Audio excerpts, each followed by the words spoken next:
नमस्कार दोस्तों, आज के इस वीडियो में हम जानेंगे बुखार, सर्दी और खांसी क्यों होता है, दवाई हमारे शरीर में कैसे काम करता है और दवाई खाने से कोई भी बीमारी कैसे ठीक हो जाती है। दोस्तों, जब कोई भी बीमारी हमारे शरीर को हो जाती है तो उस बीमारी को ठीक करने के लिए हमारे शरीर को जरूरत नहीं है कोई भी दवाई खाने की, क्योंकि इसमें इतनी क्षमता होती है कि यह रोगों से लड़के अपने आप ठीक हो सकती है। लेकिन मनुष्यों ने इसकी क्षमता को कमजोर कर दिया है। मनुष्यों ने जैसे जैसे तरक्की किया है वैसे वैसे अपने लिए मुसीबत भी खड़ी कर लिया है, जैसे खाद्य पदार्थों में ज्यादा रसायनों का यूज करके और स्वच्छ वातावरण में बहुत ही ज्यादा गंदगी फैला के।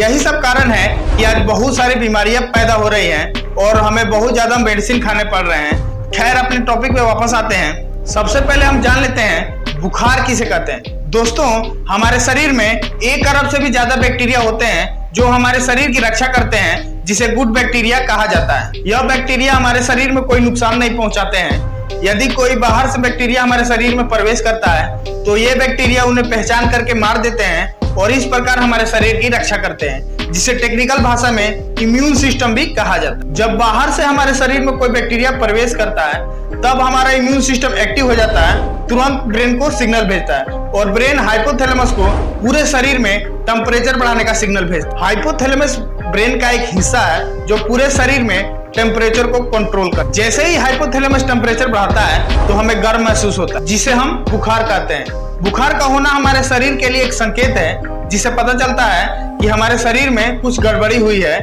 बुखार कई बीमारियों के लक्षण भी हो सकते हैं। अब जान लेते हैं कि हमें सर्दी और खांसी क्यों होता है। दोस्तों, जब हमारे शरीर में कोई बैक्टीरिया प्रवेश करते हैं तो हमारा शरीर उन बैक्टीरियाओं को रोकने के लिए ज्यादा मात्रा में बलगम यानी कि पोटा का निर्माण करता है, जिससे इस बलगम में बैक्टीरिया फंस जाते हैं और आगे नहीं फैलते हैं और धीरे धीरे हमारा शरीर इन बैक्टीरिया को बलगम के जरिए नाक के माध्यम से बाहर निकालता है। दोस्तों, बलगम धीरे धीरे गाढ़ा हो जाता है और इसमें बैक्टीरिया भी चिपके हुए रहते हैं, जिससे ये नाक के माध्यम से बाहर नहीं निकल पाता है। तब हमारा शरीर इसे खांसी के माध्यम से बाहर निकालता है और कभी कभी ये बलगम पूरा सूख जाता है, तब हमें कंटिन्यू खांसी होती है, जिसे हम सूखा खांसी भी कहते हैं। आइए अब हम समझते हैं दवाई हमारे शरीर में कैसे काम करता है। दोस्तों, जब हम कोई मेडिसिन या भोजन लेते हैं तो वह सबसे पहले मुंह के रास्ते अमाशय में पहुंचता है और अमाशय में एंजाइम होते हैं जो भोजन या मेडिसिन को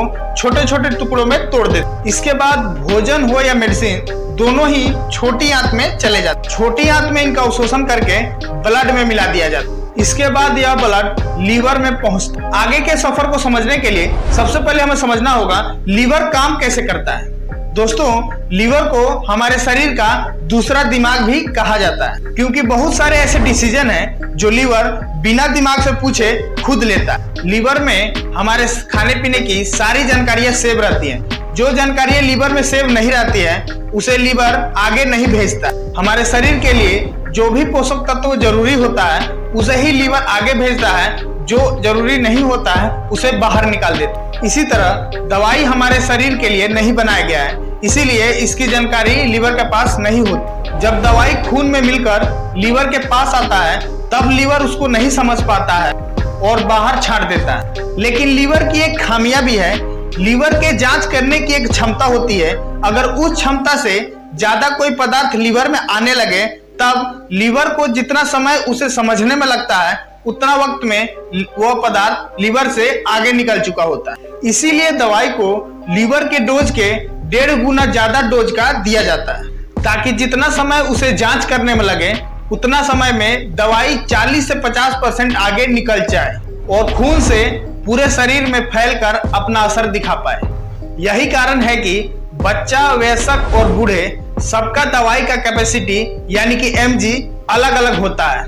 किसी का भी दवाई किसी को नहीं दिया जाता, लेकिन लीवर धीरे धीरे अपने डोज को भी बढ़ाता है, जिससे दवाई का असर धीरे धीरे कम होने लगता और हमें ज्यादा डोज की आवश्यकता होती है। यही कारण है कि जब कोई भी मेडिसिन नहीं काम करता है तब इंजेक्शन का सहारा लेना पड़ता है, क्योंकि इंजेक्शन से डायरेक्ट दवाई को खून में मिला दिया जाता है, जिससे वह पूरे शरीर में फैलकर असर दिखाता है और बीमारी ठीक हो जाती है। अगर वीडियो आपको इन्फॉर्मेटिव लगा हो तो और भी ऐसे वीडियो देखने के लिए हमें सब्सक्राइब कीजिए और आपको कौन से टॉपिक पे वीडियो चाहिए प्लीज एक कमेंट कीजिए।